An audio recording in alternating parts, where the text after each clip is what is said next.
Hi guys, we are in Windy 5 and for this episode I thought why not do a video on the North Coast 500, share my experience, some tips and tricks, and overall, is the North Coast 500 worth the hype? So if you're new to the channel, welcome. If not, welcome back. So let's get into it. So let's cover the breakdown first and what actually happened to Dobby. So I was coming down off Untitled and take a listen to this. Oh. So that sound was, I think, what caused it, the pothole. So after I got back to Glasgow, I got it checked by my mechanic, and the issue was a snapped strut mount, as you can see here. So this isn't mine, this is just a reference of what happened. Mine's just completely snapped. The mechanic showed me after it, and crazy how I was able to drive with it. So when I was turning the wheel, it was just grinding on the left hand side, and that was why, because all the metal was just grinding off each other. However, when I took it to Neil at Tongue Mechanics, he was driving it in the rain, and the mechanic said that the water was helping lubricate the joint up so it wouldn't have made any noise. So thankfully he's found it and fixed it, because the van was oversteering like crazy as well. When I was coming back down from Inverness back to Glasgow, I was going round a roundabout at Perth, and when I turned the roundabout, the car, the back it just went sideways. So it was kind of dangerous. And to be honest, I don't know, since Tongue going all the way around the North Coast, I don't know how I managed it. But Dobby's doing fine, Dobby's on the mend, and aye, he's doing better. So next up, let's go with what route I went, where I started. Basically, I started in Glasgow. I was leaving from Glasgow, and normally it would be a straight shot up the A9 kind of thing. But as I was doing my research on the North Coast 500, I saw this pyramid at Balmoral Castle. You know, I thought it was just going to be a wee tiny thing, but it was quite big. Initially, I thought there's no way there's a pyramid in Scotland, but as you can see with this footage, there is a pyramid in Scotland, Balmoral Castle. It is a bit of a trek. I found out later there's different ways to get up there. There's different hills and stuff. So the one that I took, if you go back and watch the video, it was just kicking my arse. I was just so knackered. So I wanted to go up and see the pyramid first. So as you can see with this map, I've went from Glasgow and all the way up to the Cairngorms over to Balmoral just to see this pyramid. It's crazy. I've lived in Scotland for 40 years and I never knew we had a pyramid, so there you go. If you're leaving from Glasgow, I highly recommend going and seeing this pyramid. If you don't want to go and see it yourself, you can always go and watch the video. And after the pyramid, I wanted to make sure I was fresh for going up to Inverness. So the next stop near the Cairngorms was up at Aviemore, and it was Loch Morlich. This was stunning, this beach, like it was honestly amazing. Just parked in one of the car parks, basically just stayed there to recharge my batteries. So the other debate that you're going to have when you do the North Coast 500, do you go clockwise or anti-clockwise? I went anti-clockwise, and the only reason why I did that was because so many people were saying west is best. I wasn't going to rush the east, but I wanted to take more time at the west just because of what I heard. So I tried to leave the west last as well because I wanted to see all the beaches and stuff. But the weather had other ideas. So from my experience, I wouldn't say the west is best. I just didn't see a whole lot of stuff that I thought was, well, look at that. I mean, it was beautiful, but going up the east and going all over like the top of it was just so much more enjoyable. And again, it was good weather, so it could be the weather that played a part on the west. For me, in my experience, I feel the east was best. So next up, let's talk about fuel, because fuel was something that I was kind of worried about, because I'm like, how much fuel is it going to be? So I'm going to cover that just now. So because Dobby's a converted wheelchair accessible van, the floor's been lowered. With that, the petrol tank's been moved, but the petrol tank's also been made smaller just to accommodate the van. So I don't have the benefit of a full tank anymore. So in total, from Glasgow, going up to the Cairngorms and then going to Inverness and then going all the way around the North Coast 500, fuel-wise was about £230. I would say you could probably take £30 off it if you skip the Cairngorms. But again, if you've got a newer car, if you've got a diesel, you know, you're going to save a lot more money. This was just what I spent. So in terms of where I fueled up at the start, obviously in Glasgow, and then I fueled up again once I got to Inverness. From Inverness, I fueled up again at Wick. Filling up at Wick got me to the other side of the top of Scotland. I will admit I was running out of petrol. Needle was just on red, but I managed to find a petrol station at Loch Inver. So thanks Loch-Inver. I was heading back down to Ullapool, and I knew that there was a petrol station there, and it was also cheaper in Ullapool, so I didn't fill up all the way at Loch-Inver. I maybe filled up, say, £20 or something, and then I filled up to the max when I got to Ullapool. And then from Ullapool back to Inverness, and then I filled up at Inverness to make the trip back to Glasgow. My trip, £230 all in for the fuel. So let's cover the food. Food-wise, I didn't really pack a lot. I had a rough idea that I was going to cook for each episode, so I kind of wrote a meal plan down. I bought it as I was going along, and I made sure that the towns I went to had like a Tesco or, you know, an Aldi or something like that. For the most part, in my van, I always keep pasta, soups, porridge. I took them just in case I couldn't find a shop. Everything else I just picked up on the way. So food-wise, I would say think about meals that you're going to have, but take dry food just so that it's something to make quickly, you know, if you're ever in a pinch. So next up, I'm going to cover all the places that I stayed. So just off the bat, I chose to sleep in the wild. There was no campsites. It was just plainly pulling up somewhere and just sleeping in the van. I thought it was better just, you know, pulling up somewhere and, you know, it's just you and the environment, just you and the nature, with no like campsites and Wayne's running about and, you know, all the rest of it. And I loved it. Obviously, if you want to go and, you know, go on a campsite, there was plenty, but they were kind of full, so I would make sure to book up if you're going. So these are all the places that I stayed at. So from Glasgow, after the Pyramid, Lochmorlie was the first stop. That was just to recharge my batteries. I went to Skilbo Castle. It does say on it that you're not allowed to park there, but I never had any bother. There was no signs, there was nothing.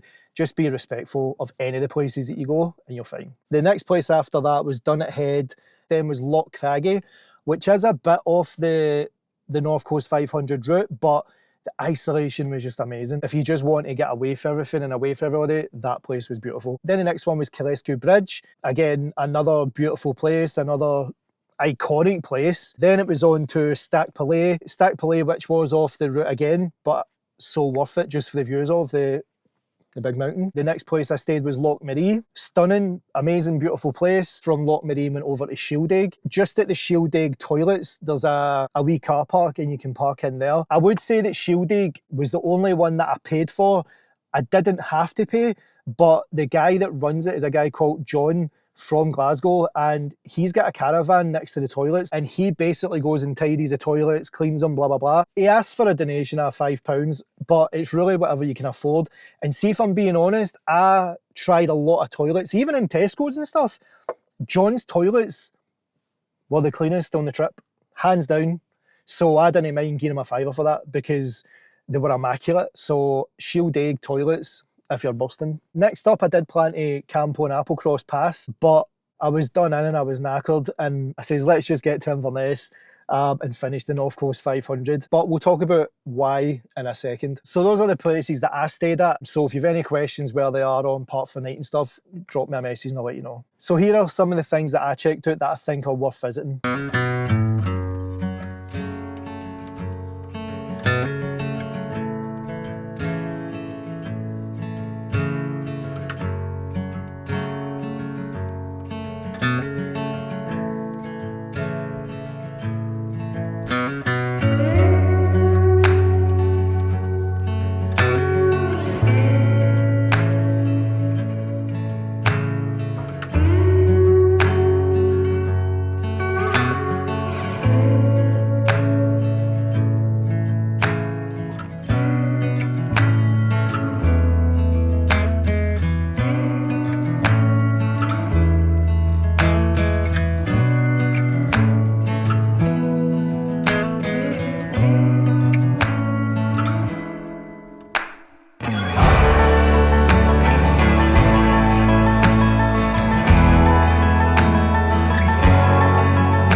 So let's go into the tips and tricks. So double check the weather beforehand. If you've watched this video and you go, oh, I fancy seeing this, and this, check where they are on the map. And if they are on the west, go up the west first. If they're on the east, go up the east first. That way you'll get the weather. The next tip, driving. Whichever way you go up, you'll get traffic. The roads as well, some of them, you don't know what's round the corner, so don't cane it, because a lot of these roads, nobody, you or the other driver, can see what's round the bend. You want to make sure that you've got enough time to slow down. Passing places are every 100 metres or so, so there are plenty of passing places, but again, when you go on roads like Drumbeg or just after Shieldaig, you're climbing up some hills and stuff, and you don't get passing places to the top or at the very bottom. The correct etiquette is the person coming down the hill reverses up to let the person coming up the hill go. It only makes sense to let them up first. And lastly, on driving, potholes, there's hundreds of them, so just watch what you're doing.